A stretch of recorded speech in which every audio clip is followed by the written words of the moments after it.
Ce matin, c'est une matinée exceptionnelle. Pas exceptionnelle parce que Jésus est là. Quoique la présence de Jésus, c'est toujours une grâce exceptionnelle. Allô? Est-ce que... Je sais pas, j'ai peut-être un problème de micro. Est-ce que la présence de Jésus, c'est pas toujours une joie exceptionnelle? Amen, voilà. Donnez-moi des amen ce matin. Mais ce matin, on veut se réjouir parce que des hommes et une femme ont décidé de passer par les eaux du baptême. Waouh! J'aimerais juste qu'on commence par applaudir le Saint-Esprit qui a transformé leur vie. Sois loué, Saint-Esprit. Sois glorifié, Jésus. Merci, Père. Merci pour cette grâce. Et on ne va pas s'arrêter là. On va célébrer Jésus ce matin. Alors, comment ça va se passer? C'est un culte différent. J'ai vraiment eu à cœur de les laisser s'exprimer. Ils sont 4. Si on prenait rien que 10 minutes par personne, ça fait déjà 40 minutes. Donc ça va être un petit peu long. Mais on veut les laisser s'exprimer. Amen. Alors ce qu'on va faire, on va commencer par prendre 2 chants pour célébrer la présence de Dieu avec nous. Et ensuite, j'appellerai le premier candidat au baptême qui vous donnera son témoignage. On le baptisera et on prendra un chant qui parle à son cœur. Et j'en suis sûr qu'il parlera au vôtre et qui célébrera encore Jésus. Puis le 2e, puis la 3e et enfin le 4e. Ça vous va, on fait comme ça? Et après, une courte prédication où je vous partagerai ce que le Seigneur a mis sur mon cœur concernant le baptême. Mais avant tout, on veut célébrer Jésus. Alors on va se lever ensemble. On va taper dans les mains.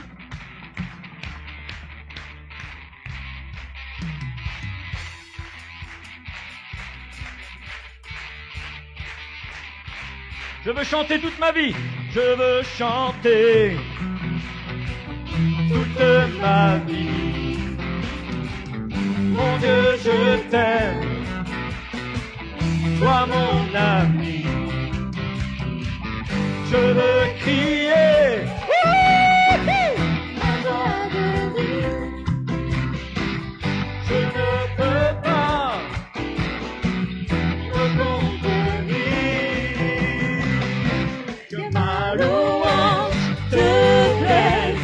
Que ma louange t'élève. Que ma louange réjouisse ton cœur, Seigneur. Oh, oh, oh, oh. Que ma louange te plaise. Que ma louange t'élève. Que ma louange réjouisse ton cœur, Seigneur. Oh, oh, oh, oh. Je veux chanter toute ma vie. Mon Dieu, je t'aime. Sois mon ami. Je veux crier ma joie de vivre. Je ne peux pas me contenir. Que ma louange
savez, si on est sauvé, c'est par la grâce.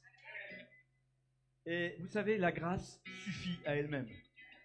La grâce n'a rien besoin de plus pour nous sauver. Alors on va chanter ce chant qui dit que l'amour de Jésus est parfait et que c'est par sa grâce que nous sommes pardonnés, que nous sommes rachetés. Amen. Wouh!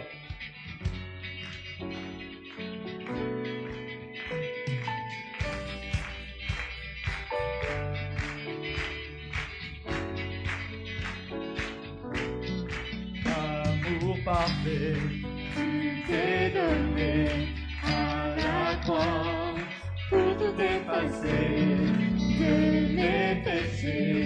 Tu t'es chargé sur le bois. C'est par ta grâce seule que je suis pardonné. C'est par ta grâce seule que tu m'as racheté. Oh, oh. Merci pour la croix, ton amour pour moi. Oh, oh. La grâce ne faillit pas.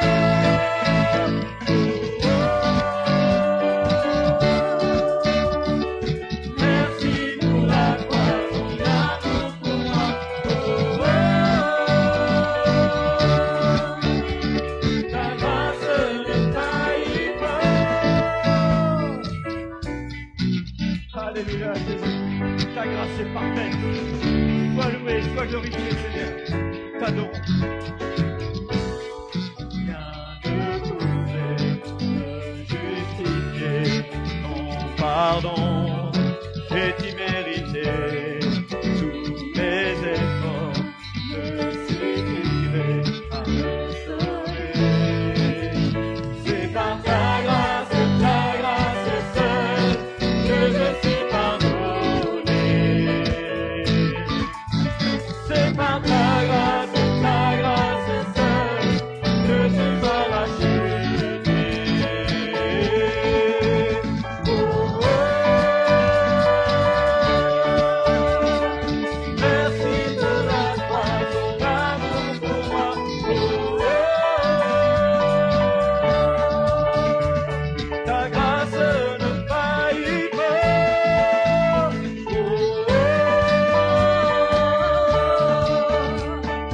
Merci pour la croix, ton amour pour moi.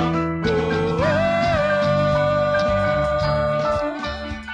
Ta grâce ne faillit pas. Ta grâce justifie, ta grâce m'affranchit, ta grâce purifie, ta grâce m'offre la vie, ta grâce m'a sauvé, ta grâce a pardonné, ta grâce m'a comblé, ta grâce m'a libéré, ta grâce justifie, ta grâce m'affranchit, ta grâce purifie, ta grâce m'offre la vie, ta grâce m'a sauvé, ta grâce a pardonné, ta grâce m'a comblé, ta grâce m'a libéré, ta grâce justifie, ta grâce m'affranchit, ta grâce purifie, ta grâce m'offre la vie, ta grâce m'a sauvé, ta grâce a pardonné, ta grâce m'a comblé, ta grâce m'a libéré. Alléluia Jésus, merci pour ta grâce. Oh, oh. Merci pour la croix, ton amour pour moi. Oh, oh. Ta grâce ne faillit pas. Oh, oh. Merci pour la croix, ton amour pour moi. Oh, oh. Ta grâce ne faillit pas. Alléluia, Jésus. Ta grâce est juste parfaite. Ta grâce ne faillit pas. Est-ce que une ou deux personnes peuvent élever la voix pour dire merci à Jésus pour sa grâce? et pour sa présence ce matin. Alléluia. Alléluia. Merci pour ta présence dans ce lieu. Merci pour toutes ces personnes qui sont venues.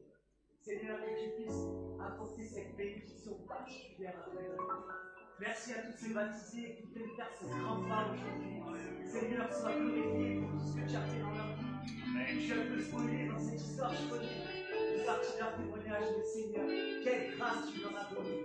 Quelle grâce tu leur as fait. Seigneur, sois béni. Amen. Sache nous t'adorons. Alléluia. Et sois élevé au plus haut. Sois glorifié, Seigneur. Amen. Amen. Notre Dieu est tout-puissant. Notre Dieu est tout-puissant. Il sauve encore aujourd'hui. Voilà, il y a peut-être que sur les retours, il n'y a que Dylan qui a répondu. Il sauve encore aujourd'hui. Amen. Parce qu'il est Dieu et parce qu'il nous aime. Demandez à Mathéo de me rejoindre. C'est un moment intense, les amis. Et avant toute chose, on va prier ensemble pour Mathéo. Seigneur, merci.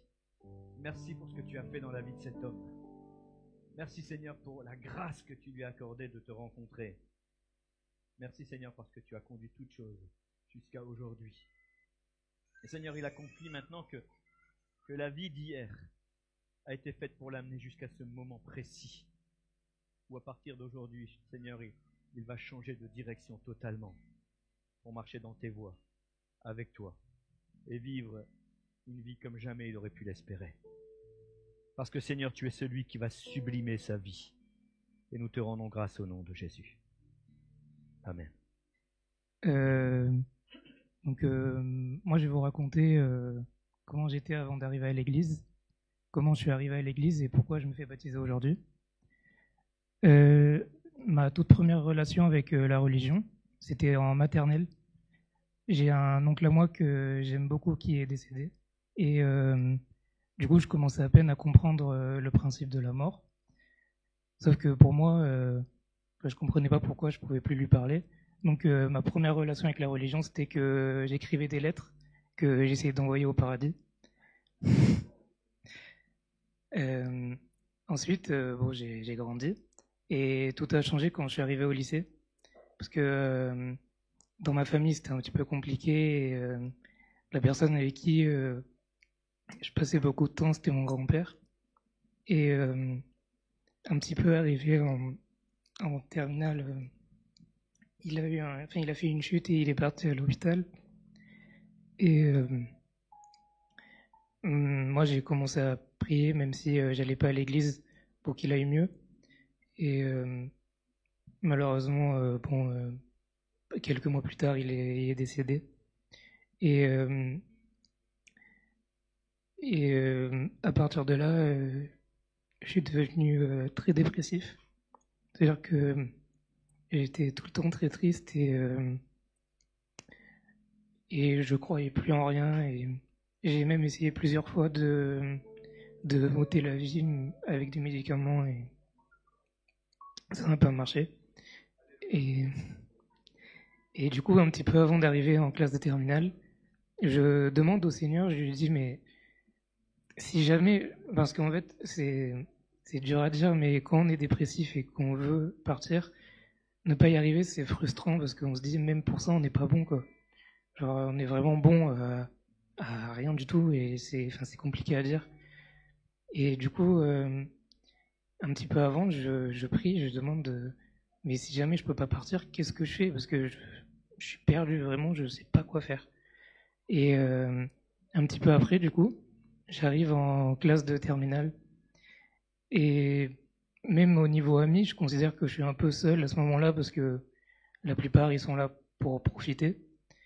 Et un jour, j'étais assis tout seul à une table et quelqu'un qui m'a dit reste pas tout seul, viens à ma table. Et c'est comme ça que j'ai rencontré Christella qui est là.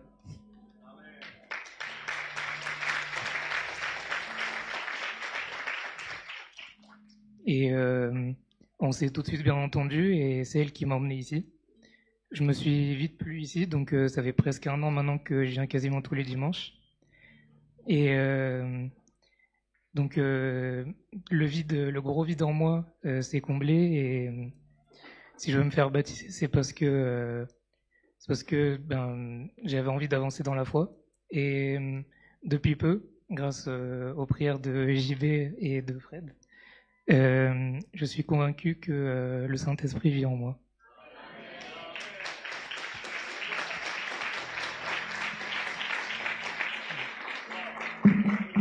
Waouh! Alors hier, on a pris un temps de prière avec les candidats au baptême. C'était vraiment intense et Dieu a parlé. Et je peux vous dire déjà de prier pour lui parce qu'il y a un appel sur sa vie qui est évident. Et j'encourage tout le monde à prier. Alors, on va passer du côté du baptistère. Et exceptionnellement, ce matin, c'est pas moi qui vais baptiser Mathéo. Ce sera Jean-Baptiste, le responsable du groupe de jeunes. Vas-y, mon ami, rentre dans l'eau. Tu peux lâcher ta feuille. Vas-y, il y a une marche là. Elle est chaude? Ouais. Assis-toi comme ça. Ah oui, oui, c'est peut-être mieux d'enlever les clés. Il n'y a plus rien dans les poches? Les lunettes aussi? Tu gardes la chaîne? Comme tu veux. D'accord.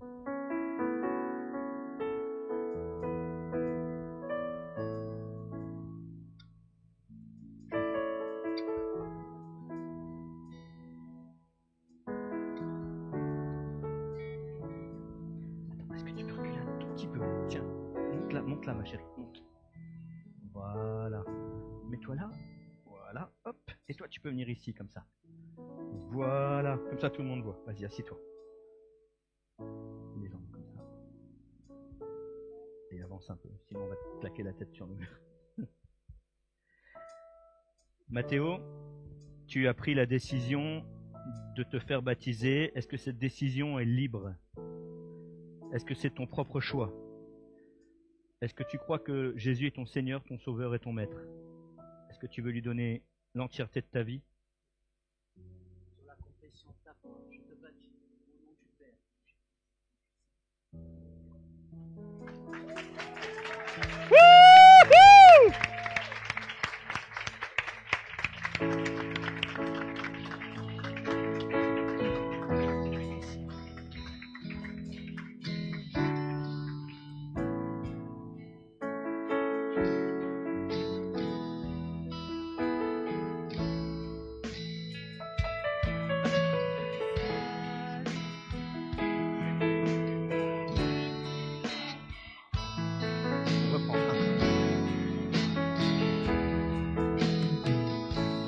Tous ont besoin d'être aimés d'un amour sans limite. Que ta grâce coule en moi. Sans besoin de pardon, de la beauté d'un sauveur. Espoir des nations.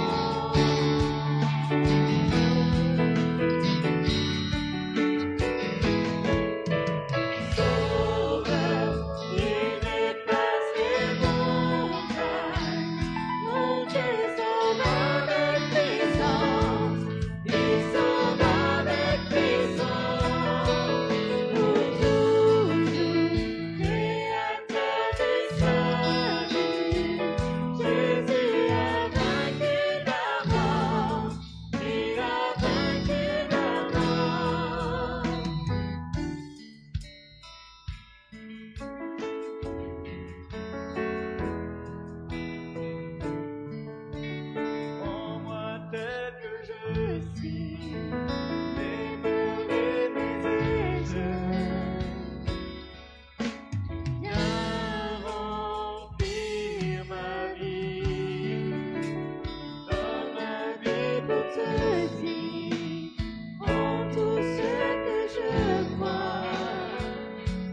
Alors ce chant, c'est le chant de Matthéo. Il déclare que Jésus est sauveur, qu'il sauve avec puissance, qu'il est le créateur du salut, qu'il a vaincu la mort. Si c'est aussi vrai pour toi, je te demande de l'entonner avec nous, mais avec toute la force que tu as dans le cœur, afin que ce ne soit pas juste un chant, mais que ce soit une proclamation. Amen. Levons-nous ensemble et chantons Sauveur. Oh Jésus.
Applaudir le Seigneur qui a vaincu la mort. Notre Dieu est merveilleux. Je vais appeler maintenant Mohamed. Oh, quel témoignage surprenant vous allez entendre, mes amis. Avant de laisser Mohamed commencer, je vais prier pour lui aussi. Que le Seigneur l'accompagne. Et je vais lui demander aussi d'être vraiment attentif parce que Mohamed vient d'Iran. Il parle mieux français que moi, je ne parle anglais ou iranien, c'est sûr et certain. Mais parfois, les mots s'accrochent un peu. Mais écoutez ce qui est derrière. Il y a une véritable histoire qui va vous prendre aux tripes. Moi-même, quand j'ai entendu son témoignage hier, j'avais envie de pleurer, donc une histoire vraiment très forte. Mais, vous savez, certaines personnes ont prétendu que Mohamed n'était pas vraiment converti. Écoutez ce qu'il a à dire. On va prier pour lui. Seigneur mon Dieu, je te rends grâce. Je te rends grâce pour Mohamed avec nous dans cette église. Seigneur, depuis qu'il est là, Seigneur, c'est un cadeau pour l'église et nous te bénissons, Seigneur. Et maintenant, nous te demandons, Seigneur, au nom de Jésus, que ton Saint-Esprit vienne le oindre afin qu'il puisse donner son témoignage avec la plus grande clarté. Seigneur, que tout le monde entende. Que tout le monde voit à quel point Mohamed t'aime.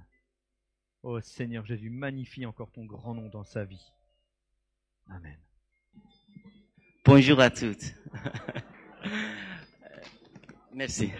C'est dur pour moi de dire encore parce que je écris quelques phrases à main vous dire. Espoir, amour, ceci est notre cri. Je suis amoureux du christianisme depuis que je suis enfant. Quand j'étais petit, je regardais un dessin animé, Les Misérables, un roman de Victor Hugo. Il y avait un épisode dans cet dessin animé quand la police a arrêté Jean Valjean avec des fourchettes et des cuillères volées. Il l'a ramené au pasteur de l'église. Le pasteur de l'église lui a donné d'autres choses en argent et a dit au policier que c'était à lui. C'était vraiment dans mon corps.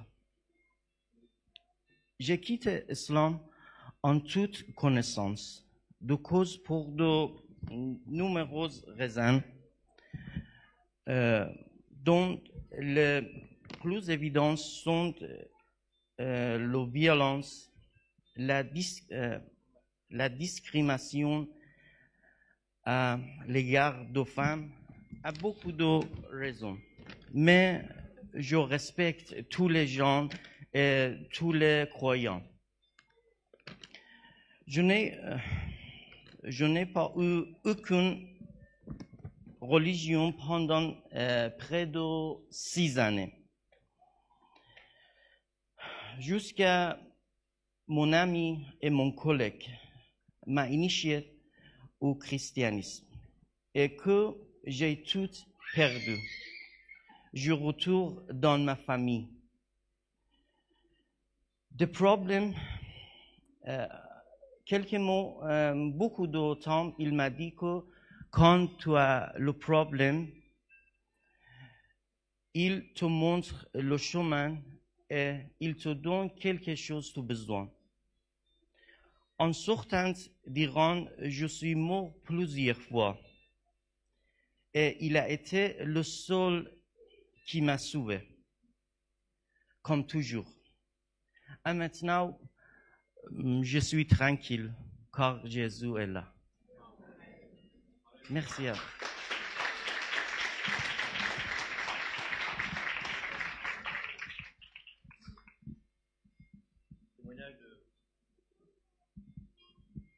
Le témoignage de Mohamed est vraiment bouleversant. Il vous l'a dit, en quittant l'Iran, il est mort plusieurs fois. Et à chaque fois, Dieu l'a gardé.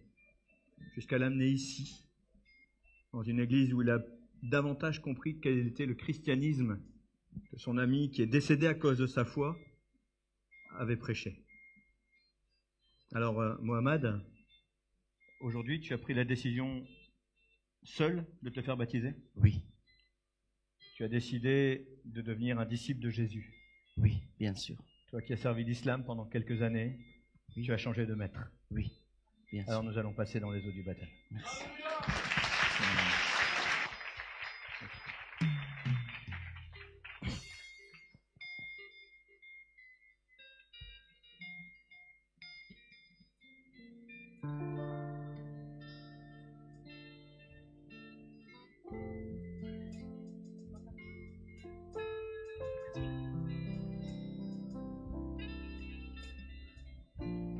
Assis-toi, les jambes là.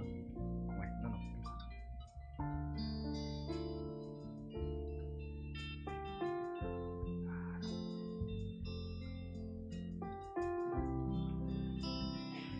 Mohamed, tu déclares que Jésus est ton Seigneur et ton Sauveur.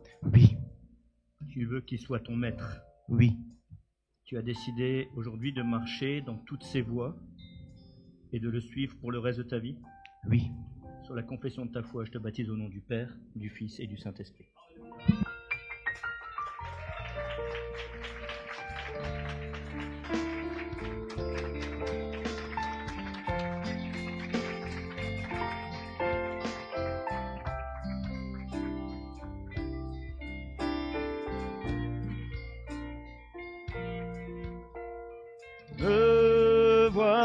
assis à genoux devant toi. J'abandonne tout. J'abandonne tout.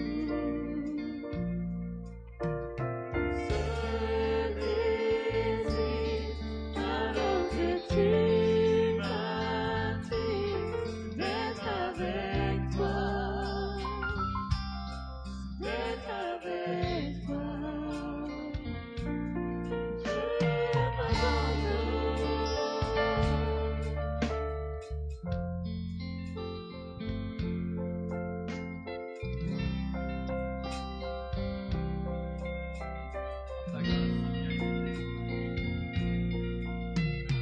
Par ta grâce, viens inonder mon âme. J'ai besoin de toi. J'ai besoin de toi. Mes bras ouverts, tu entends ma prière. Parle à mon cœur. Parle à mon cœur. Je m'abandonne. Je m'abandonne. Je veux te connaître plus. Je veux te connaître plus. Je m'abandonne. Je m'abandonne. Je veux te connaître plus. Je veux te connaître plus.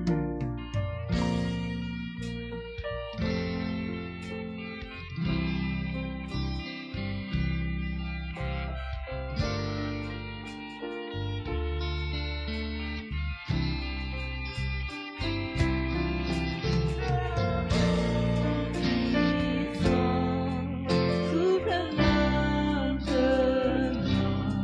Dieu t'a régné en moi. Tel un ouragan, éveille mon âme. Dieu t'a régné en moi.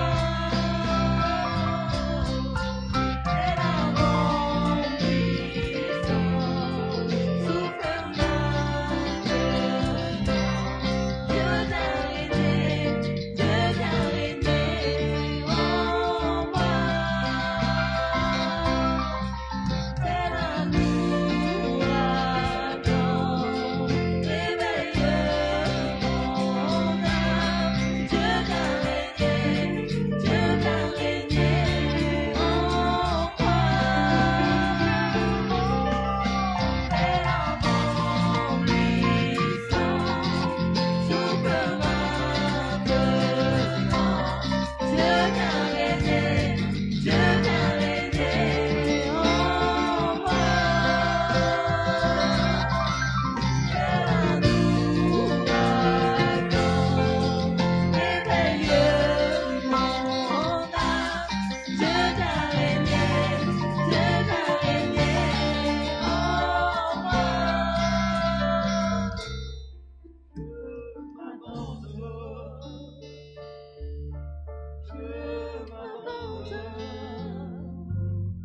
Je veux te connaître plus. Je veux te connaître plus.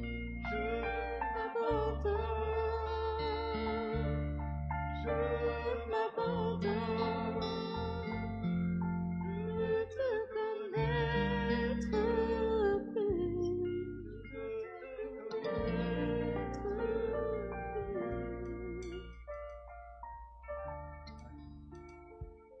J'encourage vraiment à prier pour Mohamed, que ce chant soit une réalité, qu'il devienne une réalité, que Mohamed le connaisse plus encore.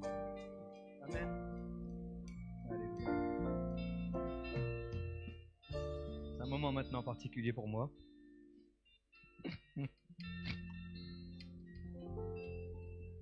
Je vais essayer de pas pleurer. Que la prochaine, c'est ma fille. Ah, j'ai pas le micro. Est-ce qu'on peut me donner le micro? Merci. C'est toujours une joie pour un père d'avoir le baptême de ses enfants. Avant, je priais pour elle, que le Seigneur puisse l'aider dans cette démarche. Oh Jésus, merci pour ta grâce. Merci pour ce privilège de voir le baptême de ma fille aujourd'hui. Seigneur, c'est ce à quoi on aspire, c'est quelque chose qu'on attend. Et quand ça arrive, waouh! Sois loué, Seigneur. Prends toujours soin d'elle. Tu es un meilleur père que moi, de toute façon.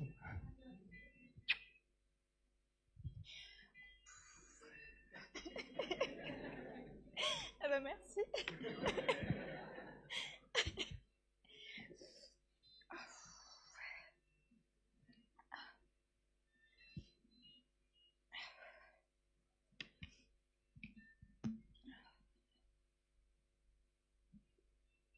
Bonjour à tous et à toutes.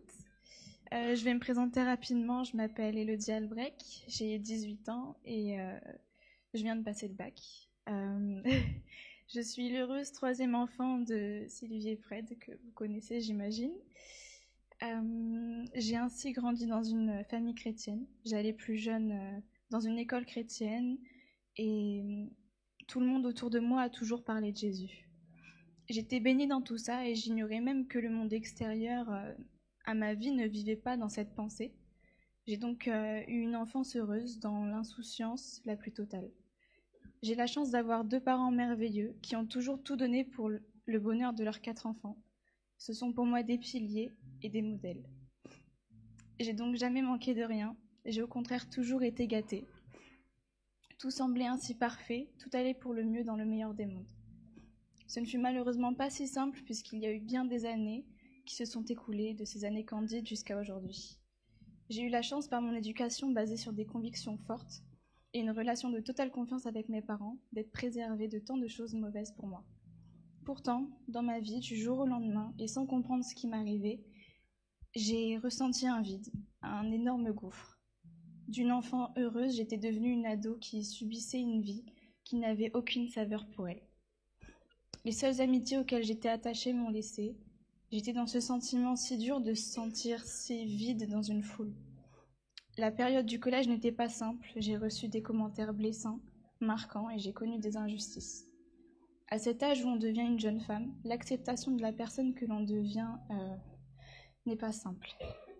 Le monde environnant m'a tellement persuadée que je n'étais pas jolie, que je n'avais aucune valeur et aucune place dans ce monde. Ces pensées, ces commentaires, l'effet de masse m'a emmenée dans une spirale de négativité.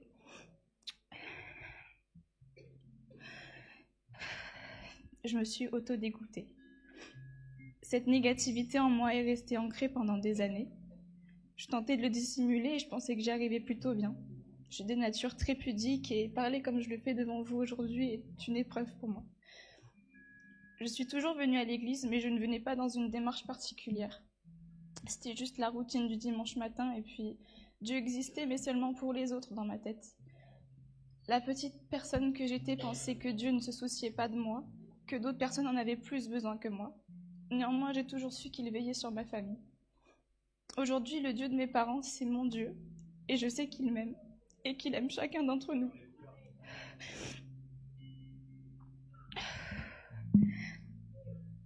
J'ai eu un déclic cette année lors de la convention. Le thème était Level Up, signifiant en français passer au niveau supérieur. Je n'y suis pas allée dans la démarche de vivre quelque chose de particulier. Pour moi, le bonheur était pour les autres et je pensais au final que j'allais plutôt bien, qu'il y avait toujours pire. Lors d'une soirée louange, pendant ce week-end merveilleux, j'ai senti pour la première fois de ma vie un amour immense m'envahir, alors que le diable tentait de m'écrouler. Ce jour-là, le gouffre de mon cœur a été inondé d'amour et ne m'a pas quittée. Je me suis petit à petit métamorphosée. J'étais une coquille vide qui a grandi spirituellement de façon exponentielle. Ceux qui me connaissaient avant voyaient une jeune fille livide avec une joie de vivre hypocrite en public. Aujourd'hui, l'amour de Dieu me comble de bonheur et je n'ai pas de mots assez puissants pour exprimer ce bien-être. Ma conviction la plus profonde est que je veux le poursuivre chaque jour, car il est le Dieu de l'impossible, en qui je veux baser toute ma confiance. Un poids me quitte aujourd'hui. Je vais graver mon nom dans le royaume des cieux. J'ai enfin compris que je suis une créature merveilleuse façonnée à l'image de Dieu et que j'ai le devoir d'être une lumière pour le monde d'aujourd'hui, mais aussi pour le monde de demain. Ce n'est que le commencement d'une vie de bénédiction, remplie d'épreuves et de défis, mais je sais que la main de Dieu sera toujours là, il ne m'abandonnera pas.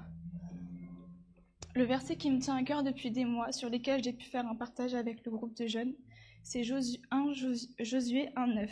Il dit ceci: « Je t'ai commandé d'être fort et courageux. Ne tremble pas, n'aie pas peur, car moi, le Seigneur ton Dieu, je serai partout où tu iras. » Je suis ainsi remplie de joie de prendre cet engagement publiquement devant mon Église.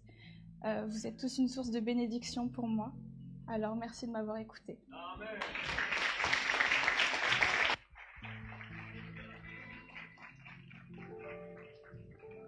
Et en plus, elle parle bien. Vous voyez pourquoi on est fiers. Vraiment, priez pour la convention jeunesse de cette année, parce que la convention jeunesse de l'année dernière nous a donné beaucoup de cadeaux. Bien sûr, il y a Elodie, il y a notre pianiste. Voilà. Alors, on n'oublie pas le 31, le 31 octobre 2022. C'était une joie incroyable.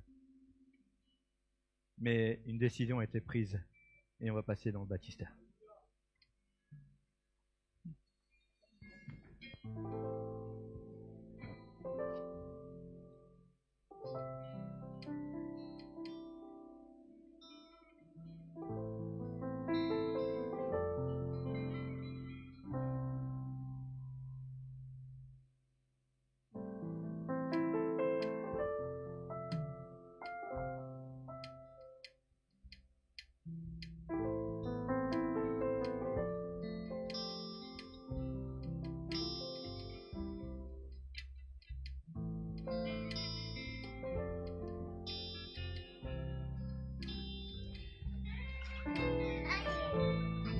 Allez. Elodie, si tu es dans le baptistère ce matin, est-ce que c'est ta décision personnelle? Oui. Est-ce que tu as été forcé par ton responsable de groupe de jeunes ou par tes parents? Non. C'est ton choix? Oui. Tu as décidé de donner ta vie totalement à Jésus? Oui. De marcher dans toutes ses voies jusqu'à la fin de tes jours? Oui. Est-ce que tu l'aimes? Oui. Sur la confession de ta foi, je te baptise au nom du Père, du Fils et du Saint-Esprit.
Le péché n'a plus aucun pouvoir sur ma vie. S'il m'arrivait de retomber entre qui j'étais et qui je deviens, combien même je ne céderai pas à ce Je ne serai jamais seul, car il est avec moi dans le feu. À mes côtés, il est présent dans la tempête, apaisant les miens. Et s'il m'arrive un jour d'oublier la puissance de sa grâce, j'ai un tombeau qui est plein d'eau. Cette puissance qui en moi, il est avec moi dans le feu. Oh, il est avec moi dans le feu. Oh, il est avec moi dans le feu. Oh, il est avec moi dans le feu.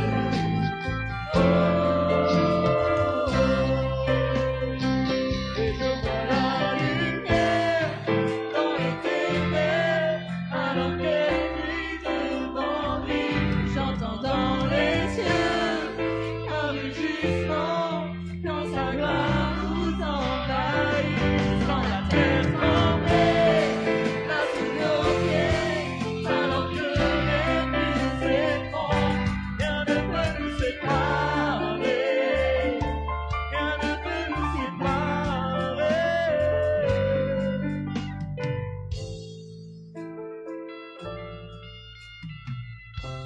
Rien ne peut nous séparer de l'amour de Jésus. Alléluia.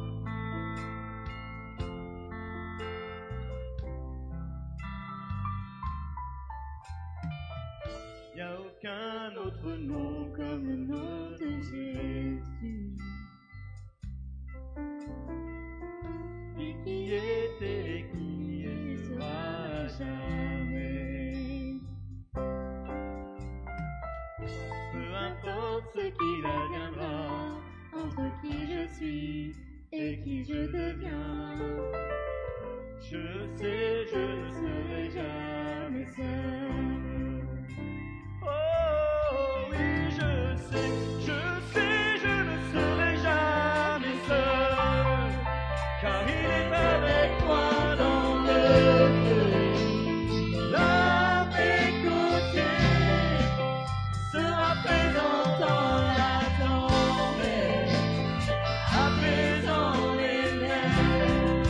Et s'il m'arrive un jour d'oublier, monter envers moi, je me réjouirai même dans les feuilles, car je sais que tu es là. Et je vois la lumière dans les ténèbres, alors qu'elle fuit devant lui.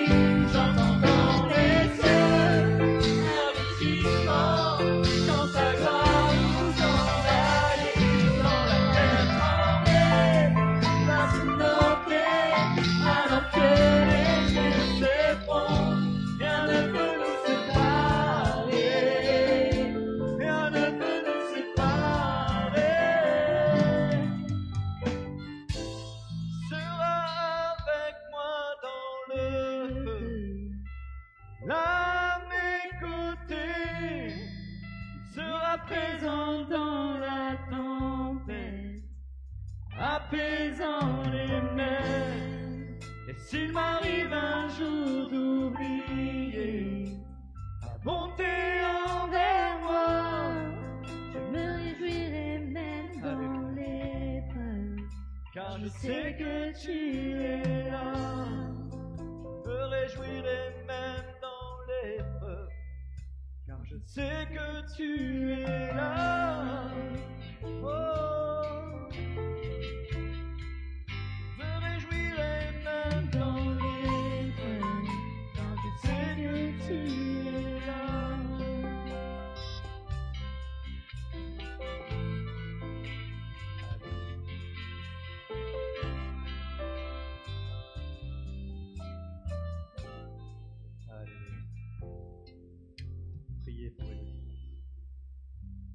chanter le dernier candidat au baptême.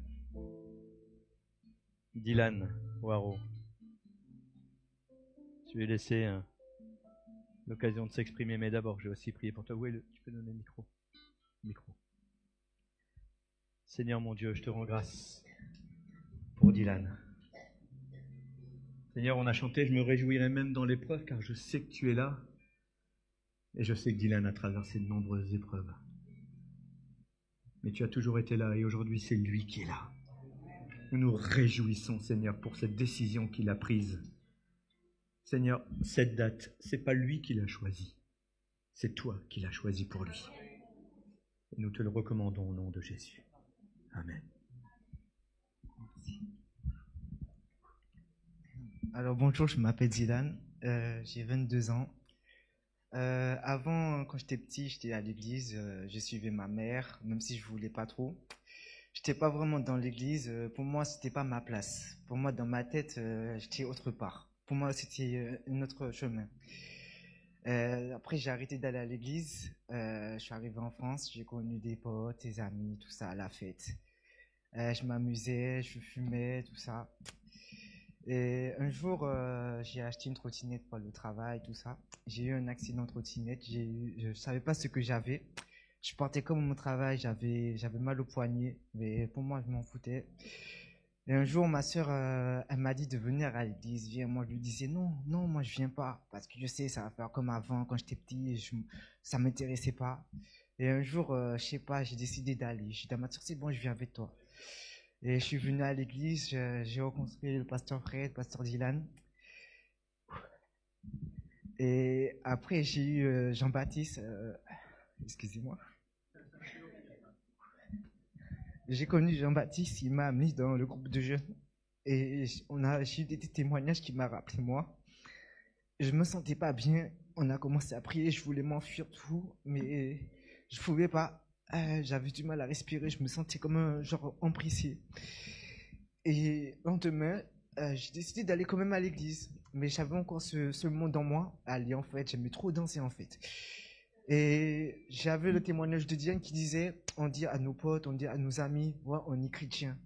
Mais si on dit qu'on est chrétien, pourquoi on fait on va en boîte, pourquoi on fait ça? Et là, comme si Dieu m'a donné un truc, je suis parti en boîte, j'avais plus envie de danser.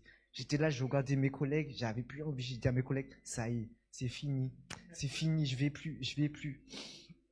Et le dernier jour, j'avais un rendez-vous avec mon chirurgien, j'ai eu une radio, et le chirurgien il m'a dit, il y a un truc qui est pas normal.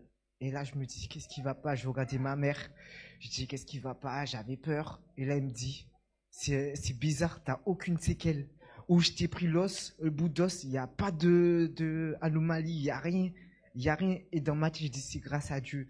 Et Dieu m'a fait comprendre, même si que j'essaie de m'échapper, même si j'y crois pas, il est toujours là.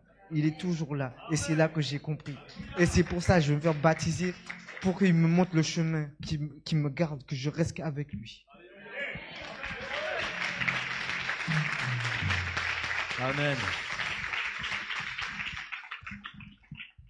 Vous savez, dans le témoignage de Dylan, il y a cette réalité. Il disait que sa place n'était pas ici. Je me souviens qu'Axel est allé le voir en lui disant tout le contraire, en ignorant ce qu'il pensait. Et Axel lui a dit, tu viens pas pour accompagner tes parents, tu viens parce que c'est ta place ici. Je me trompe ou je me trompe pas? Et lui aussi, c'est un travail du groupe de jeunes. Priez pour le groupe de jeunes. Priez pour... bien sûr pour JB et Sarah, priez pour Zach et Océane qui vont travailler de concert avec eux cette année. Et vous savez, il y a un appel sur cette jeunesse. Il y a un enjeu important sur cette jeunesse. Dylan voulait se faire baptiser, puis il voulait plus, puis il voulait plus. Et Dieu lui a dit, c'est dimanche 27 août. Attends. J'avoue, il faut que je vous dise un truc très important qui s'est passé. Un soir, je savais qu'il allait avoir mon baptême. Avant de dormir, j'étais là, j'allais pour m'endormir, mais je me sentais trop bizarre. J'entendais une voix, mais pour moi, je me disais, non, c'est rien, laisse tomber, c'est rien. Et j'arrivais pas à dormir. Je regardais l'heure passer. Et j'entends une voix qui me dit, demain, c'est ton jour. tu es pas prêt, tu es pas prêt. Tu verras, tu seras sauvé. Le lendemain, je suis venu, on a prié pour moi. Je me sentais aussi pas bien. J'ai dit, bon, demain, on m'a toujours dit, les amis de l'église m'ont dit, t'inquiète pas, demain, tu vas bien dormir. Mais en fait, même si j'ai bien dormi, j'ai encore ce mode de, comment on dit ça? Combat. Pas combat, je me suis senti pressé. Mais je disais, dans ma tête, c'est le démon qui me dit, ouais, tu vas pas y aller, tu vas pas aller. Et j'ai dit, non, je vais y aller. Je vais y aller. Et après, j'ai réussi à dormir. Amen. Alléluia. Alors, je vais baptiser Dylan et on va prendre un chant ensemble qui va mettre le feu. Vous savez, l'ordre des baptêmes n'a pas été fait comme ça, d'une manière aléatoire. D'abord, on a baptisé notre ami Mathéo, où il annonçait que Dieu sauve avec puissance. C'est son histoire. Puis après, Mohamed, qui disait « Je m'abandonne vraiment à Dieu. Je m'abandonne à Dieu. » Élodie disait que Dieu est là même dans le feu, même dans l'épreuve. Mais il y a un autre feu, le feu du Saint-Esprit, le feu de la joie. Et c'est ce feu-là qu'on veut entretenir. Alors on va baptiser Dylan, puis après je vous demanderai de vous lever, on va danser. Lui, après il va danser pour nous. À la fin du culte, il va danser pour nous. On lui a dit maintenant tu vas danser pour Dieu. Alors il m'a envoyé un chant, on va le diffuser, et il va danser pour nous. Mais nous on va danser pour lui. Vous êtes d'accord? Dylan, on va aller dans l'eau mon ami.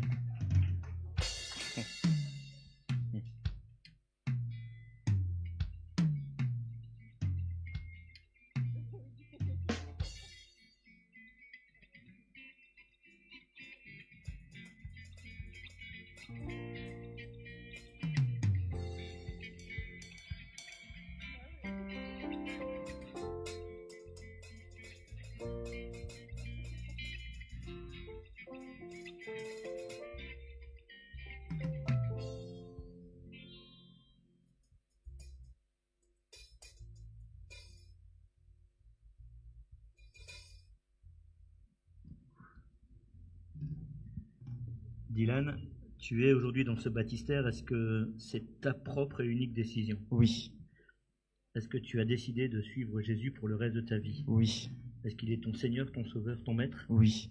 Sur la confession de ta foi, nous te baptisons au nom du Père, du Fils et du Saint-Esprit.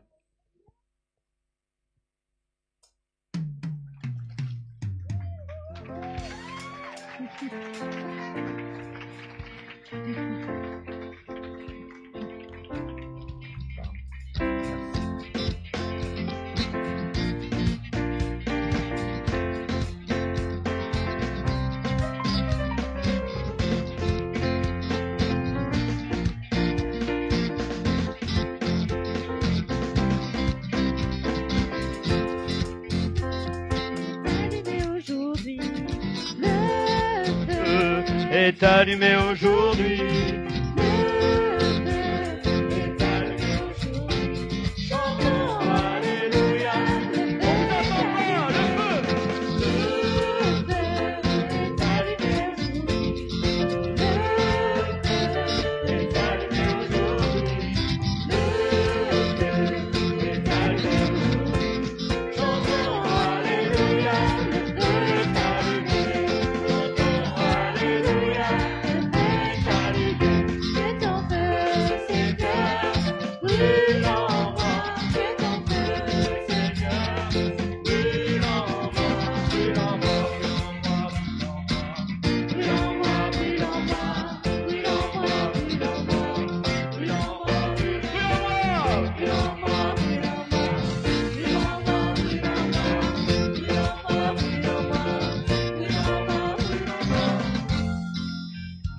C'est comme ça que vous dansez?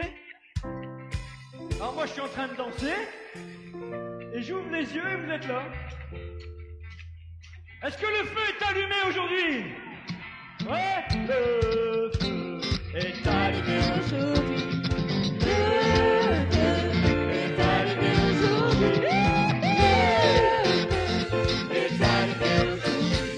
Chantons Alléluia, le feu est allumé. Chantons Alléluia, que ton feu Seigneur, que ton feu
tu allumes aujourd'hui dans la vie de Dylan brûle pour l'éternité, Seigneur. Au nom de Jésus. Amen. Amen. Est-ce qu'on peut, une dernière fois, s'il vous plaît, par nos applaudissements, encourager tous les baptisés? Wouh! Notre Dieu est à la fête ce matin. Amen. Notre Dieu est à la fête. Gloire à Jésus. Gloire à Jésus. Ah, voilà. Merci Océane, merci les amis. On va prendre place et je vais vous partager ce que le Seigneur a mis sur mon cœur parce que c'est une matinée exceptionnelle aujourd'hui, c'est une matinée de baptême. Et certains se disent, moi j'aurais voulu y aller, alors il y aura des baptêmes à la mi-octobre ou à la fin octobre encore. On va encore célébrer Jésus. Que des hommes et des femmes se donnent à lui tous les jours. Et je bénis Dieu que dans notre Église, des hommes et des femmes se donnent à Jésus. Amen. Gloire à Dieu. Amen. Alors, moi j'ai cette conviction que dès que nous avons accepté Jésus comme Seigneur, Sauveur, dès que on a fait ce pas, eh bien on fait partie de la famille de Dieu. Jean 1,12 nous dit, à tous ceux qui l'ont reçu, il a donné le pouvoir de devenir enfants de Dieu. Tu as reçu Christ, tu crois en sa parole, tu crois qu'il est Seigneur, Sauveur, tu crois qu'il est Maître, tu es devenu enfant de Dieu. Ça, c'est ce que la parole de Dieu nous dit. Nous avons reçu cet esprit d'adoption qui fait de nous les enfants de Dieu. Mais alors, pourquoi est-ce que se faire baptiser, c'est important? Finalement, je suis enfant de Dieu. Pourquoi je devrais me faire baptiser?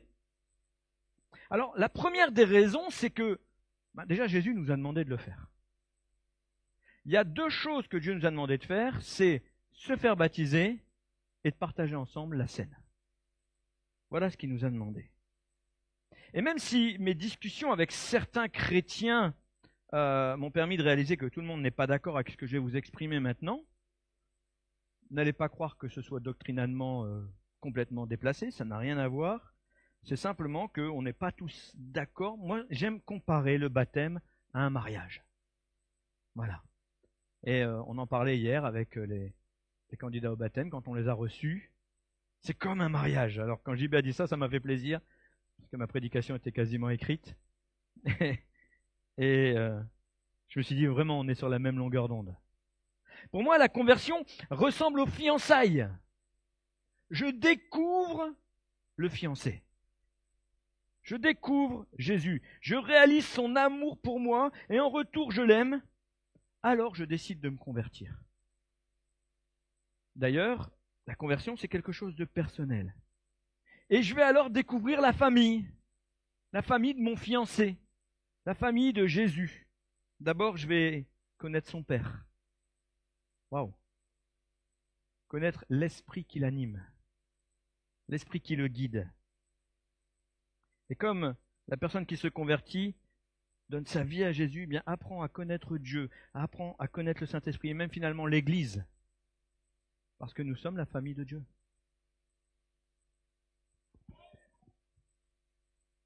Jusqu'au moment où il va y avoir cette question qui se pose. Est-ce qu'ensemble, nous concluons cette alliance? Est-ce que tu vas me dire oui? Et à la demande de s'engager plus concrètement en passant par les eaux du baptême, au moment où je dis oui, alors comme la femme accepte la demande en mariage, à ce moment-là, elle va devenir officiellement l'épouse, celle qui partage le même nom, celle qui est engagée dans la même direction que son époux.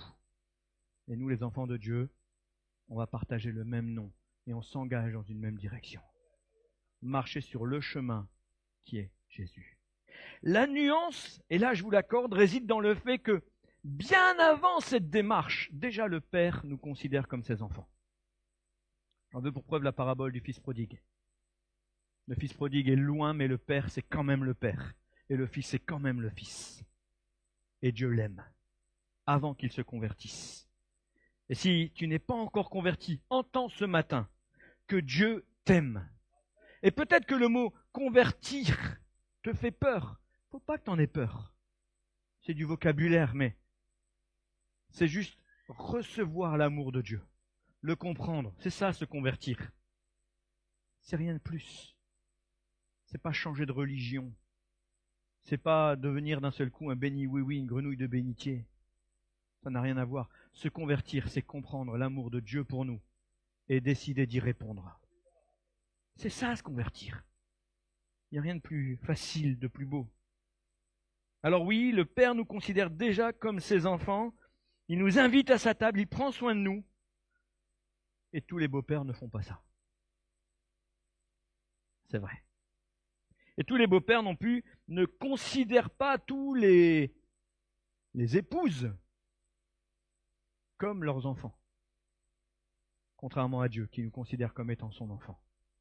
Ah oui, mais tu sais, je suis pas toujours à la hauteur. J'ai pas été toujours très classe dans ma vie. J'ai fait des choses que t'aimerais pas. J'ai fait des choses que t'aimerais pas savoir. Et là, vous avez Dieu qui répond, oui, je sais, mais je t'aime quand même. J'ai fait des choses mauvaises, je sais, mais je t'aime quand même. Est-ce que tu veux de mon amour? Oui, mais je suis pas digne, je sais, mais je t'aime quand même. Est-ce que tu veux de mon amour? Tu peux trouver toutes les excuses que tu veux devant Dieu, il t'aime quand même. Est-ce que tu veux de son amour? Et je vous le disais, tous les beaux-pères ne nous considèrent pas non plus comme étant leurs enfants. Mais pour Dieu, c'est différent. Dans Romains 8, au verset 15, on va lire ensemble ce que Dieu nous dit par la bouche de l'apôtre Paul. Il nous dit, vous n'avez point reçu un esprit de servitude pour être encore dans la crainte, mais vous avez reçu un esprit d'adoption par lequel nous crions Abba, Père. Et ce verset nous rappelle à quel point notre union avec Jésus nous rend libres. Ah, c'est pas ce passage-là. C'est pas grave. À quel point ça nous rend libres. Nous n'avons pas reçu un esprit de servitude. La servitude, c'est l'esclavage. On n'a pas reçu un esprit de servitude par le baptême que nous prenons publiquement. Nous affirmons que maintenant nous sommes libres. Je suis libre. Mais cette liberté, c'est pas une liberté pour faire n'importe quoi. C'est la liberté que nous avons choisie. C'est une liberté, premièrement, qui est choisie, et c'est la plus belle des libertés. C'est la liberté de choisir son maître. Quel esclave peut choisir son maître? Dans l'esclavage, ça se passe comme ça. Le maître vient, regarde, et décide si tu es son esclave ou pas. C'est lui qui décide. Et il décide en fonction des critères dont il a besoin. Il a besoin de quelqu'un de fort, il ne va pas prendre un enfant tout frêle. Il a besoin d'une femme jolie, il ne va pas prendre un homme malingre. D'accord? En fonction de son besoin. Et entendez bien, quand je dis d'un homme fort ou quand je parle d'une femme jolie, tout est à nuancer, tout est mauvais dans sa tête. Ça, c'est l'esclavage selon le monde, c'est l'esclavage selon le diable. Il te saisit et c'est lui qui choisit de faire de toi son esclave, tu vas faire ce qu'il veut. Ça, c'est l'esclavage selon le monde. Mais Jésus nous donne la possibilité de choisir notre maître. C'est-à-dire que tu es esclave. Mais Jésus passe et dit, si tu veux, moi je te libère de ce maître mauvais, à la seule et unique condition que tu choisisses de venir avec moi. Et si tu choisis de venir avec moi, crois-moi, il ne pourra pas s'opposer. Ton maître ne pourra pas s'opposer parce que je t'ai racheté. Je t'ai racheté à prix d'or. Peut-être que pour lui tu valais rien. Je t'ai racheté pour des milliards. Jésus passe et dit, combien vaut cet esclave? Le diable dit, il ne vaut rien du tout. Tiens, voilà 1 milliard. Pour toi. Donne-le-moi. C'est pas incroyable ça? Il a donné sa vie pour que tu puisses vivre auprès de lui. Waouh! Le choix de choisir ton maître. Dieu a envoyé son Fils pour vous dire, vous êtes esclaves, mais moi, si vous le voulez, je viens vous racheter et je vous rends libre. Alors tu vas dire, mais moi j'étais pas esclave ou je suis pas esclave. Esclave du péché, esclave de la peur, esclave de la peur de la mort, esclave des œuvres du diable. Mais aujourd'hui, tu peux être libre. Et cette liberté est souvent mal interprétée. Parce que quand Jésus nous dit qu'il nous rend libres, c'est pas pour faire n'importe quoi. Et aussi, puisque cette liberté fait parfois peur, eh bien, les hommes ont décidé eux-mêmes de la brider un peu. On a trouvé le moyen d'ajouter des dogmes, des règles, pour que cette liberté ne soit pas trop excessive. Libre, mais pas trop. Et on appelle ça comment? On appelle ça le christianisme religieux. On va imposer toutes sortes de règles limitant la liberté chrétienne. Est-ce que c'est la volonté de Dieu? Pour éviter de parler de religion, on va inventer des termes, on va parler de tradition. Et si certaines traditions sont bonnes, la tradition n'est pas meilleure que la religion. Surtout quand l'une ou l'autre impose des règles qui ne sont pas bibliques. Restons bibliques. J'écoutais cette semaine une vidéo d'un prêtre qui disait que on reproche aux catholiques de ne pas être bibliques. Et qu'il semblerait qu'ils soient plus bibliques que nous. Parce qu'ils sont dans la tradition. On ne doit pas avoir la même livre, la même Bible. La Bible, c'est notre point de repère. Et vous savez, j'ai constaté une chose, c'est que ces règles, ces dogmes, cette religiosité, c'est ce que le monde rejette le plus. C'est ça que le monde ne veut plus. Et parce qu'on rejette ces dogmes, parce qu'on rejette ces traditions, ces règles, alors on rejette aussi le christianisme. Et qui trinque? Le seul vrai Dieu. Le Dieu qui nous aime. Le Dieu qui a donné son Fils pour nous. Parce qu'on ne veut pas de cette règle-là. On ne veut pas de cette règle religieuse. Mais Jésus n'a jamais inventé de religion. Jésus n'est pas venu inventer une religion. Il ne nous a pas dit de devenir chrétien. Il ne nous a pas dit de devenir juif. Il est venu accomplir la parole de Dieu. Amen. Et puisque on parle du premier sacrement, du baptême, on va parler du deuxième aussi. Vous allez voir à quel point parfois les règles nous éloignent de la volonté divine. Prenons la scène. Pour les catholiques, pour prendre l'Eucharistie, la scène, eh bien, il faut avoir fait sa communion et sa confirmation. C'est la tradition. C'est la tradition. Et aussi, puisque beaucoup de chrétiens évangéliques sont issus du catholicisme, cette règle est devenue, pour prendre la scène, il faut être baptisé. Voilà. Soit. J'ai rien contre tout ça. Mais est-ce que c'est biblique? Ah, d'accord. On m'informe qu'il y a une Laguna qui gêne. Denis, qui a une voiture pour handicapés, n'arrive pas à sortir. Si quelqu'un peut bouger sa voiture, ce serait super. Merci. Voilà. Donc je vous disais, les catholiques ont dit, pour prendre l'Eucharistie, il faut avoir fait la communion solennelle, confirmation. Et nous, on s'est dit, oui, après tout, il faut quand même marquer son engagement, donc pour prendre la scène, il faut être baptisé. Je pense que tous les baptisés doivent prendre la scène. On est d'accord. Mais j'ai pas vu ça dans la Bible, c'est pas biblique. Il n'est pas marqué, si tu veux prendre la scène, il faut être baptisé. Je pense que si tu veux prendre la scène, il faut être converti. Il faut croire que Jésus est ton Seigneur, ton Sauveur et ton Maître. C'est ça le principal. Parce que dès ce moment-là, tu as reçu l'esprit d'adoption. Si tu crois, alors tu es enfant de Dieu. Bien sûr, nous devons marcher dans la voie de Dieu. Bien sûr, nous devons conformer notre vie à sa volonté. Évidemment. Mais ça, c'est entre toi et lui. Qui suis-je pour te dire ce que tu as à faire? Au mieux, je peux te conseiller. Au mieux, je peux prier pour toi. Au mieux, je le fais. Mais je n'ai pas d'ordre à te donner. L'Église n'est pas là pour te dire ce que tu as à faire. L'Église est là pour te donner une direction. Nous sommes un troupeau. Il est le berger, nous sommes le troupeau, et on doit marcher dans une direction. Il a placé parmi nous des pasteurs qui donnent une direction. On est comme des bergers allemands, nous. On est comme des chiens de berger. On n'est pas mieux que ça.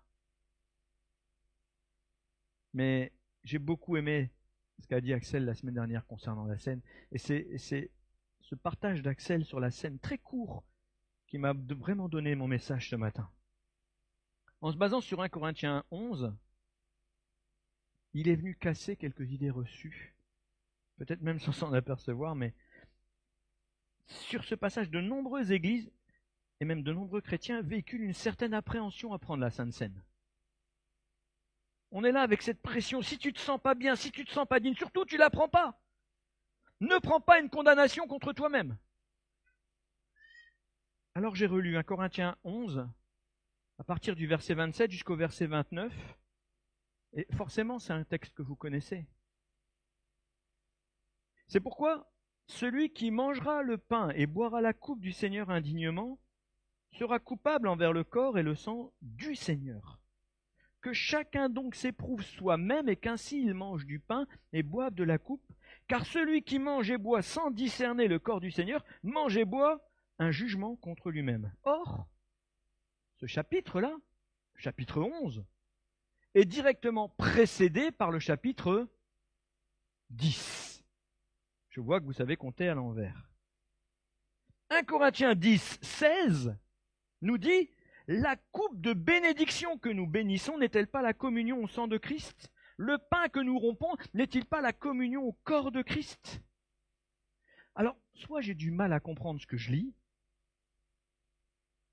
soit on se sert d'un passage hors de son contexte pour nous mettre une pression. Et moi, comme je dis toujours, avec mes origines belges, la pression, je la bois, je la subis pas. C'est juste pour voir si vous suiviez. La scène, c'est un moment de bénédiction. La scène nous rappelle la bénédiction et pas la malédiction que la culpabilité engendre. Au moment de la scène, je ne suis pas en train de subir une culpabilité malhonnête qui vient me dire « Ah là là, t'as pas été bien cette semaine, prends pas cette scène. Ah, t'es mauvais, t'as pas pardonné. Ah, tu t'es fâché, t'es mis en colère, t'as regardé des choses impures, t'as convoité, t'as bu, t'as fumé. » Toutes ces choses qui viennent, que le diable vient nous remuer là, vous savez. Ça vous est jamais arrivé, ça? Vous pouvez le dire, hein, moi ça m'est arrivé. Hein. Au moment de la Sainte Seine, parfois le diable me rappelle un truc que j'ai fait dimanche après-midi, la semaine dernière. Parce qu'il ne veut pas que je participe à cette table de bénédiction. Alors il vient avec la culpabilité, avec la malédiction, il vient sur ma vie. Il ne veut pas que je participe à ça. Mais on l'a lu. La coupe de bénédiction que nous bénissons n'est-elle pas la communion au sang? Et le pain que nous rompons n'est-il pas la communion au corps? La scène n'est pas là pour nous rappeler la malédiction, elle est là pour nous rappeler la bénédiction. Le vrai problème, c'est pour ceux qui prétendent faire partie de l'Église, mais qui ne respectent pas l'Église. Ça, c'est le vrai problème. C'est ça, boire et manger sans discerner le corps. Et j'aimerais prendre avec vous 2 Timothée, chapitre 3, à partir du verset 1er, qui nous rappelle ce que c'est ne pas discerner le corps. L'apôtre Paul dit à son disciple, « Tu dois le savoir. » J'ai pris la version parole de vie, la PDV. Voilà, on va prendre la même chose. « Tu dois le savoir. Dans les derniers jours, il y aura des moments difficiles. » J'ai un peu le sentiment que nous avons des moments difficiles, ce qui me laisse à croire que nous sommes. Les gens seront égoïstes, amis de l'argent. Ça ressemble à l'année 2023. Ils se vanteront, ils seront orgueilleux, ils insulteront Dieu. Ils désobéiront à leurs parents, ils ne seront plus capables de dire merci. Ils ne respecteront plus les choses de Dieu. Ils seront durs, sans piété. Ils diront du mal des autres.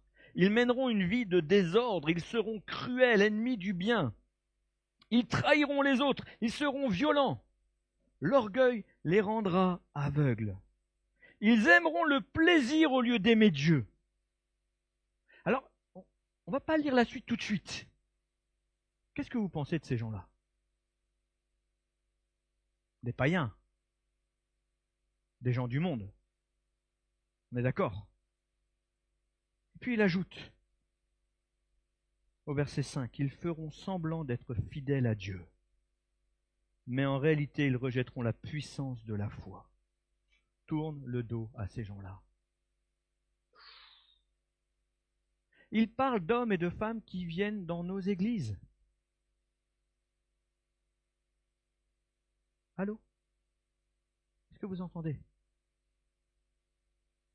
Tu peux venir dans l'église et avoir, dans la version seconde, il est marqué avoir l'apparence de la piété.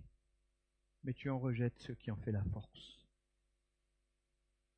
C'est pas d'être baptisé l'important. C'est pas de prendre la Sainte Seine l'important. L'important c'est de vivre selon la foi que la parole de Dieu nous annonce.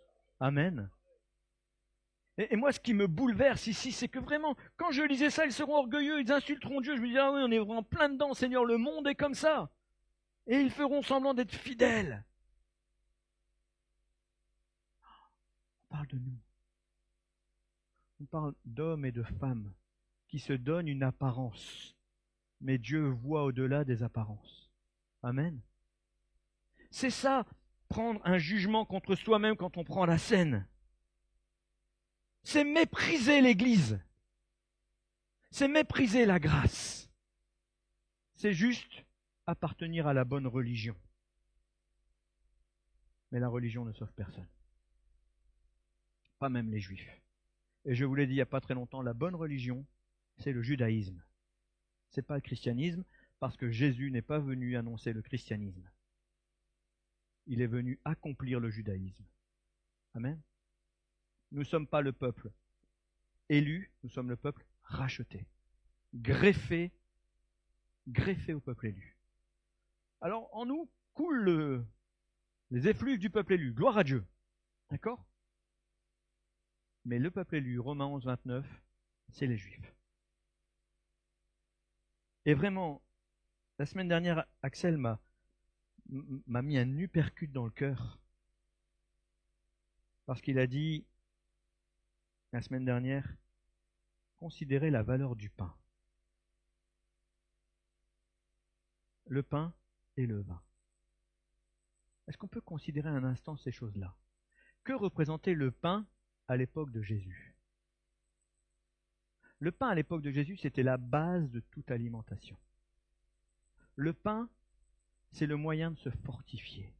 Et c'est ce qu'Axel a dit. Venez prendre du pain qui fortifie. Quand il a dit ça, waouh!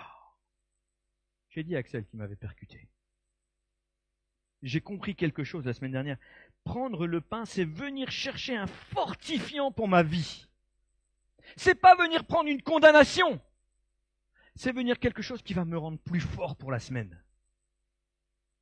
Je participe à cette table, je viens chercher le pain. Et ce pain rassemblé, ces morceaux de pain rassemblés forment un gros pain, qui est le corps de Christ. C'est quoi le corps de Christ? Est-ce que quelqu'un ici est le corps de Christ? Participer au corps de Christ, c'est quand on est en train de dire, oui, toute l'Église est derrière moi pour affronter ma vie. Je ne suis pas seul, j'ai une Église, j'ai des frères et sœurs qui prient pour moi, j'ai des frères et sœurs qui marchent avec moi, je suis enfant de Dieu. Je participe, ça c'est ma façon à moi de me fortifier parce que j'ai une Église avec moi. L'Église, considère l'Église. Et regarde à quel point l'Église est la cible du diable ces dernières années. Combien d'hommes et de femmes disent « Je crois en Dieu mais je ne vais pas à l'Église ». Combien d'hommes et de femmes disent « Je crois mais je ne pratique pas ». Combien d'hommes et de femmes ont été déçus par l'Église parce que nous avons été des pierres d'achoppement pour eux. Seigneur, pardonne-nous. Pardonne-nous d'avoir été des pierres d'achoppement. L'Église n'est pas toujours à la hauteur, mais l'Église, c'est l'Église. C'est Jésus qui bâtit son Église. Nous, on fait des erreurs, lui, il n'en fait pas. Ne quittez pas votre Église. N'abandonnez pas votre Église, comme dit la parole de Dieu. Si Dieu vous place quelque part, alors participez à cette scène en disant « Moi, je suis l'Église ». Le vin. C'est quoi le vin? Que représente le vin dans la Bible? La joie! C'est pas du vinaigre! C'est pas de l'eau! Le vinaigre, ça représente l'amertume, l'âpreté, ce qui n'est pas forcément hyper agréable au goût. Moi, j'aime bien le vinaigre, mais c'est pas forcément agréable au goût. C'est pas de l'eau, c'est pas plat. Quand Jésus nous dit de partager ce vin, il est en train de dire partager la joie. La joie que le vin procure quand il nous enivre. Je ne vous dis pas de vous enivrer, évidemment.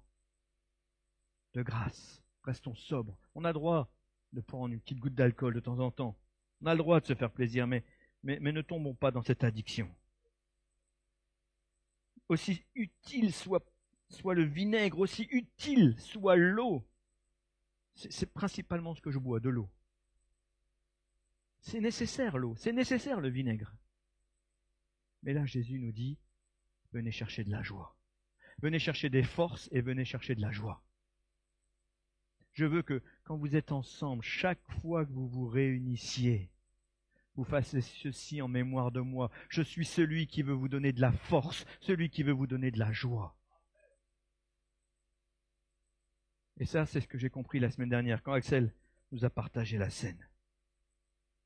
La scène, c'est un temps pour se fortifier dans la joie. Mais avant de la prendre, il faut se débarrasser de toute culpabilité par la foi. Parce que tu es enfant de Dieu, tu as la foi.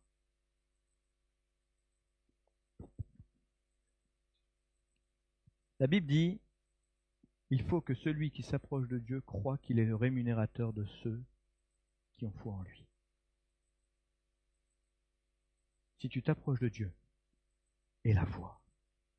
Si tu t'approches de cette table, aie la foi que tu es enfant de Dieu, que tu viens chercher cette participation au corps de Christ, que tu viens chercher cette joie que Dieu veut renouveler en toi. C'est pas toujours facile.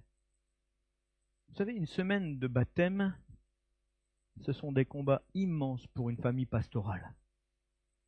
Je ne sais pas pour les autres, mais je peux vous dire que ma famille et moi, cette semaine, on a pris des bagarres spirituelles. Parce que c'est chaud. Le diable n'a pas envie qu'on se réjouisse ce matin. Et si je m'étais même écouté ce matin, j'aurais fui. Tellement les pressions sont là. Mais je vais repartir d'ici fortifié et enivré par l'Esprit de Dieu, qui va renouveler ma joie, qui va renouveler mes forces. C'est ça l'essentiel. En tant que baptisés, mes amis, notre vie ne nous appartient plus. Ah, on n'aime pas ça, on n'a pas dit amen. En tant que baptisés, notre vie ne nous appartient plus. De la même manière qu'un couple marié ne forme qu'un, nous faisons qu'un avec Christ. Oui, c'est Jésus lui-même qui le dit. Seigneur, enfin Dieu, Papa, toi et moi on fait qu'un, et bien qu'eux aussi avec moi ils soient qu'un. Avec nous ils soient qu'un. Relisez Jean 17, la prière sacerdotale, et Jésus dit qu'ils soient qu'un, comme nous sommes un. On forme qu'un parce qu'on est unis à Christ. Et le diable peut toujours essayer de venir nous tirer de là. Il n'y arrivera pas. Jésus lui-même, dans Jean 10, 27, a dit « Mes brebis écoutent ma voix, je les connais et elles me suivent. Je leur donne la vie éternelle. Jamais elles ne périront et personne ne pourra les arracher de ma main. » Ça vous réjouit pas, ça? Savoir que le diable va essayer, il va dire hey, « moi je t'ai vendu cet esclave, mais je veux le reprendre. » Et immédiatement, Jésus va venir en opposition, dire « Et c'est à moi. C'est à moi. C'est pas mon esclave, c'est mon enfant. Je l'aime. Bien plus que tu ne pourras jamais l'aimer. recule. Laisse tomber. Tu ne peux pas la reprendre. C'est ma brebis. Amen. Mes amis, se faire baptiser, c'est devenir membre de l'Église. Non pas de la religion chrétienne, non pas de l'Église locale. Personne n'est enfermé ici. Les portes sont grandes ouvertes. C'est pour ça que vous pouvez rentrer librement. Non, se faire baptiser, c'est devenir membre de l'Église de Jésus. L'Église avec un grand E. Afin que l'épouse, qui est l'Église, vive et travaille avec l'époux, qui est Jésus. Voilà pourquoi c'est important de se faire baptiser. Pour affirmer que nous sommes l'épouse. Pour affirmer que nul ne nous ravira de la main de notre époux. Nous avons scellé une alliance. Amen. J'aimerais que chacun d'entre nous puisse prendre conscience de sa valeur pour Dieu. Est-ce que tu peux prendre conscience de ta valeur pour Dieu? On va prier, mes amis, ensemble. Et puis après, tout simplement, on prendra la Sainte Seine ensemble. On partagera ce pain et ce vin pour célébrer Jésus encore. Père éternel, nous te remercions parce que tu t'es révélé à chacun d'entre nous avec cette déclaration extraordinaire. Je t'aime. À chacun de nous, Seigneur, tu nous as déclaré une flamme incroyable. Comme nous l'avons chanté, tu as allumé un feu en nous. Et Seigneur, nous voulons que ce feu maintenant brûle et nous permette d'être tes enfants, non pas juste sur le papier, mais dans la réalité. Je suis enfant de Dieu. Seigneur, je te prie de manifester ta grâce tout entière en chacun de nous, afin que dans nos épreuves, dans nos moments difficiles, dans nos déserts, nous puissions nous rappeler que nous pouvons revendiquer « Je suis enfant de Dieu ». Seigneur, que cette grâce brûle en nous afin que dans les moments de joie, dans les moments d'allégresse, dans les moments de paix, nous puissions te remercier parce que je suis enfant de Dieu. Seigneur, ma prière ce matin, c'est que chacun d'entre nous puisse réaliser que tu nous as donné cette autorité. C'est notre choix personnel de déclarer que nous pouvons être enfants de Dieu. Seigneur, je te prie maintenant pour celles et ceux qui n'ont pas encore pris cette décision-là. Je te prie de visiter leur cœur maintenant. Seigneur, regarde au plus profond d'eux et dis-leur ton amour. Fais-leur cette magnifique proposition que tu m'as faite. Demande-leur s'ils veulent devenir enfants de Dieu, afin qu'ils puissent répondre oui. Seigneur, quant à toutes celles et ceux qui ont déjà répondu oui, je te demande de permettre que chacun réalise son identité devant toi. Que chacun réalise que tu nous as donné ta vie, ta puissance, ton amour, ta sagesse et ton autorité. Seigneur, au nom de Jésus, je veux prononcer des paroles de bénédiction sur l'Église. Seigneur, je veux te demander de nous envoyer partout là où nous sommes, afin d'être des hommes et des femmes oints, afin d'être des hommes et des femmes d'influence, des hommes et des femmes de puissance, des hommes et des femmes qui ont des choses à dire, des hommes et des femmes qu'on écoute, des hommes et des femmes qui prophétisent, des hommes et des femmes qui guérissent, des hommes et des femmes qui chassent les démons, des hommes et des femmes qui font la différence. Seigneur, c'est ce que nous voulons être. Et nous te prions de manifester ta grâce encore pour ton Église, au nom de Jésus. Amen. Amen. Alléluia. Ah, il faut beaucoup de place. Ah oui, il faut beaucoup de place. On va reculer les enceintes. Voilà. Parce que aujourd'hui, on a un homme qui danse pour Dieu. Amen. Alors, il va pas être tout seul à danser. Si vous voulez danser, vous vous approchez. Approchez-vous. David dansait devant l'Éternel. Alors moi, je vais pas trop danser parce que je vais me trouver ridicule, mais rapprochez-vous quand même. Parce que si vous croyez que je vais rester comme ça à le regarder, ça va pas le faire du tout. Tu voulais dire un truc, Dylan? Ah, les deux sœurs. Qui dansent pour Dieu aussi.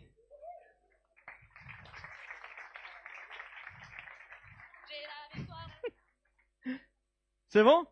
Allez, on va célébrer Jésus dans la danse.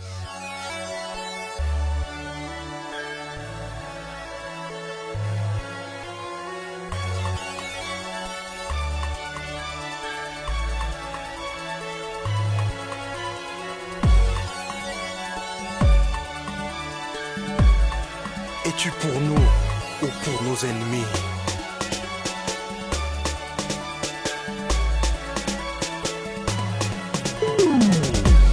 Sommes soldats du ciel, l'armée de l'Éternel. Notre mission est claire, faire tomber Jéricho. Allons détruire les murs qui nous barrent le chemin. Marchons ensemble vers Jéricho.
Un chant nouveau se lève, mon peuple qui se réveille, une bataille qui se révèle. On fera cette fois le tour de la ville, cette fois le tour de nos vies. On marchera sur nos soucis, nos moments si difficiles. Soldats, apprêtez-vous.